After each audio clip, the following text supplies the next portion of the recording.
নমস্কার বন্ধুরা, আপনারা দেখছেন ASM Bangla online YouTube channel. বন্ধুরা, লক্ষ্মীর ভাণ্ডারের পর সরকারি কর্মচারীদের জন্য বিরাট সুখবর। হ্যাঁ বন্ধুরা, একদমই ঠিক শুনেছেন। সম্পূর্ণ বিষয়টি আলোচনা করব এই ভিডিওর মাধ্যমে, তাই ভিডিওটি স্কিপ না করে শুরু থেকে শেষ পর্যন্ত অবশ্যই দেখুন এবং চ্যানেলে নতুন হলে চ্যানেলটিকে সাবস্ক্রাইব করে বেল আইকনটি বাজিয়ে অল নোটিফিকেশন অন করে দিন। বন্ধুরা, আন্দোলনের জয় নাকি ভোটের আগে সুচারু দাবার চাল? বৃহস্পতিবার রাজ্য বাজেটে রাজ্য সরকারি কর্মচারীদের জন্য আরও 4% ডিএ বৃদ্ধির ঘোষণাকে এমনই নানান দৃষ্টিতে দেখা হচ্ছে। তবে এই বিশ্লেষণের বাইরে গিয়ে সবচেয়ে বড় বিষয় হলো, বহুদিন পর কিছুটা হলেও মুখে হাসি ফুটেছে রাজ্যের প্রায় 14 লক্ষ সরকারি কর্মচারী ও অবসরপ্রাপ্তদের মুখে। আগামী মে মাস থেকে এই বর্ধিত ডিএ পাবেন পশ্চিমবঙ্গ সরকারের কর্মী ও অবসরপ্রাপ্তরা। কলকাতার রাজপথে এখনও রাজ্য সরকারি কর্মচারীদের যৌথ মঞ্চের পক্ষ থেকে কেন্দ্রীয় হারে মহার্ঘ ভাতা দেওয়ার দাবিতে আন্দোলন চলছে। বন্ধুরা, কেন্দ্রীয় সরকারি কর্মচারীরা যে হারে মহার্ঘ ভাতা পান, বাংলার রাজ্য সরকারি কর্মীদের মহার্ঘ ভাতা বা ডিএ তার থেকে অনেকটাই কম।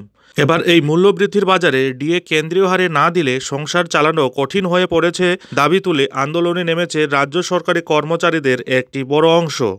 এই বিষয়ে তারা রাজ্য সরকারের বিরুদ্ধে বঞ্চনার অভিযোগ আনেন। বিষয়টি নিয়ে এই মুহূর্তে সুপ্রিম কোর্টে মামলাও চলছে। ডিএ বা মহার্ঘ ভাতা নিয়ে রাজ্য সরকারের ঘোষিত অবস্থান হলো, এটি কর্মচারীদের সরকারের উপহার, কোনো বাধ্যতামূলক বিষয় নয়। তা সত্ত্বেও গত বছরের শেষের দিকে প্রাক বড়দিনের অনুষ্ঠানের মঞ্চ থেকে মুখ্যমন্ত্রী 4% ডিএ বৃদ্ধির ঘোষণা করেছিলেন। তারপর মাসখানেক যেতে না যেতেই রাজ্য বাজেটে অর্থমন্ত্রী চন্দ্রিমা ভট্টাচার্য আবারও 4% ডিএ বৃদ্ধির ঘোষণা করলেন। এর ফলে রাজ্য সরকারি কর্মচারীদের ডিএর পরিমাণ বেড়ে দাঁড়ালো 14%। ফলে কেন্দ্রীয় সরকারি কর্মচারীদের থেকে মহার্ঘ ভাতার হারের ব্যবধান কিছুটা হলেও কমল। যদিও বৃহস্পতিবারের পরেও কেন্দ্রীয় সরকারি কর্মচারীদের থেকে ডিএ প্রাপ্তির হারে 32% পিছিয়ে আছেন রাজ্য সরকারি কর্মচারীরা। এই বর্ধিত ডিএ মে মাস থেকে দেওয়া শুরু হবে বলে জানিয়েছেন অর্থমন্ত্রী চন্দ্রিমা ভট্টাচার্য। তবে রাজ্য সরকারি কর্মচারীদের একাংশ এই বাজেটে ডিএ বৃদ্ধির ঘোষণায় খুব একটা খুশি নন। কারণ 1 বছরেরও বেশি দিন ধরে এই সরকারি কর্মচারীরা তাদের দাবি দাওয়া নিয়ে শহীদ মিনারের পাদদেশে অবস্থানরত সংগ্রামী যৌথ মঞ্চে আন্দোলন করে চলেছেন।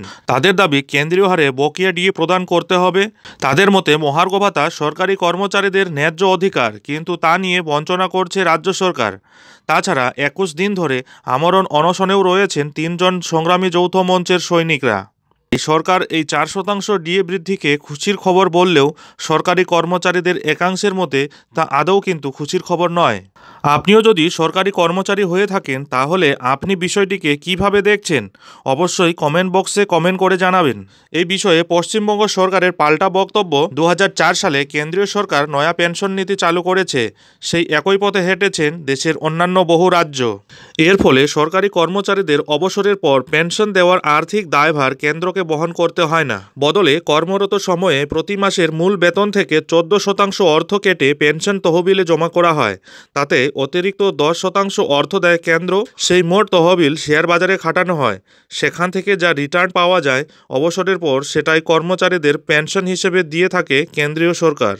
ফলে একজন সরকারি কর্মচারীকে অবসরের পর নির্দিষ্ট পরিমাণ পেনশন দেওয়ার বাধ্যবাধকতা থাকে না কেন্দ্রীয় সরকারের। এদিকে পশ্চিমবঙ্গ সরকার আজও পুরনো পেনশন নীতি মেনেই চলছে, যেখানে একজন সরকারি কর্মী 20 বছর চাকরি করার পর অবসর নিলে শেষ মূল বেতনের 50% অর্থ পেনশন হিসেবে পেয়ে থাকেন।